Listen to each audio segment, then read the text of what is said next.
Hello friends, അപ്പോൾ ഇന്ന് നമ്മൾ തയ്യാറാക്കുന്നത് ഒരു പുഴമീൻ ഫ്രൈ ആണ്.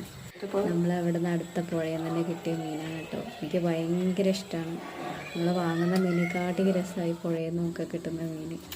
അപ്പോൾ നമുക്കിത് നല്ല രീതിയിലൊന്ന് ഫ്രഷ് ആക്കി എടുക്കാം. ഏറ്റവും കൂടുതൽ നേരാക്കുന്ന കേട്ടോ പണി. അതിന് ശേഷം ഒരു കല്ലിൽ കുരുമുളക്, ഇഞ്ചി, അതുപോലെ വെളുത്തുള്ളി, അതുപോലെ ചെറിയുള്ളി, കുറച്ച് വേപ്പില, ഇതെല്ലാം നല്ല രീതിയിലിട്ട് ഒന്ന് ചതച്ചെടുക്കുക കല്ല് ചതക്കുന്ന കേട്ടോ നല്ലത്. മിക്സിയിൽ അരയ്ക്കുമ്പോൾ അതിൻ്റെ ഒരു ടേസ്റ്റില്ല, ഒരു നാടൻ തനിമ കിട്ടില്ല. അങ്ങനെ അത് നല്ല രീതിയിലൊന്ന് ചതച്ചെടുത്തതിന് ശേഷം ഒരു പ്ലേറ്റ് എടുത്തിട്ട് 3 ടേബിൾ സ്പൂൺ മുളക് പൊടി, നമ്മൾ എരിവിനനുസരിച്ച് ഇട്ടാൽ മതി കേട്ടോ. ഈ മീൻ അത്യാവശ്യം എരിവ് വേണം, അപ്പോഴേ രസം ഉണ്ടാകത്തുള്ളൂ.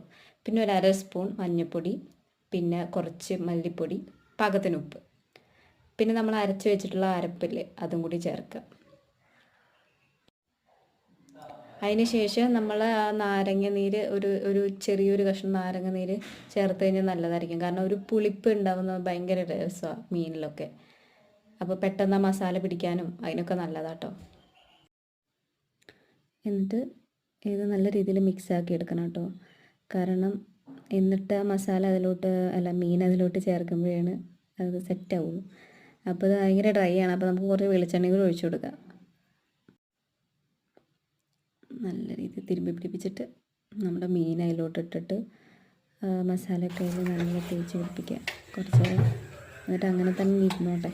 അപ്പോൾ അതങ്ങ് അതിൽ ആ മീനിലാണ് പിടിക്കും. അല്ലച്ചാൽ ഒരു ചുവ ഉണ്ടാവും, പച്ച ചുവ പോലെ ഒരു ഇതുണ്ടായിരിക്കും. ഈ പാടത്തെയും പുഴയിലൊക്കെ മീൻ ഇങ്ങനെ ഉണ്ടാക്കുന്നതായിരിക്കും നല്ലത് ഏറ്റവും കൂടുതൽ. മറ്റേ കടൽ മീൻ പോലെയല്ല ഇതൊന്നും, കുറച്ചുകൂടി നല്ല രീതിയിൽ എരിവും പുളിയൊക്കെ വേണം അതിന്. എന്നിട്ട് നമുക്കിത് നല്ല രീതിയിൽ ഒന്ന് റെസ്റ്റ് ചെയ്യാൻ വയ്ക്കാം. എന്നിട്ടൊരു 10 മിനിറ്റ് ഏറിപ്പോയാൽ. എന്നിട്ട് നമുക്കതെടുത്ത് ഒരു പാനിൽ നല്ല രീതിയിൽ എണ്ണ ചൂടായതിന് ശേഷം കുറച്ച് വേപ്പിലിട്ടിട്ട് നമ്മുടെ മീൻ അതിലോട്ട് വയ്ക്കാം. വേപ്പില പിന്നെ ഇവിടെ വെറുതെ കിട്ടുന്നതുകൊണ്ട് വേപ്പില അധികം യൂസ് ചെയ്യും കേട്ടോ ഇവിടെ. പിന്നെ ആ ഒരു മണം നല്ലതാണ് മീൻ വറുക്കുമ്പോൾ.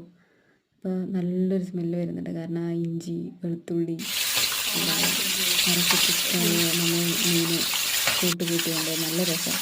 അതിൻ്റെ മണം ടേസ്റ്റൊക്കെ നല്ലതാണ് എപ്പോഴും. മീൻ അല്ലെങ്കിൽ നോൺ വെജ് ഉണ്ടാക്കുമ്പോൾ തന്നെ ഇതൊക്കെ ചേർക്കാതെ ഉണ്ടാക്കുമ്പോൾ അത്ര നന്നായിട്ട് എനിക്ക് തോന്നിയിട്ടില്ല. നിങ്ങളുടെ ഇഷ്ടമാട്ടോ.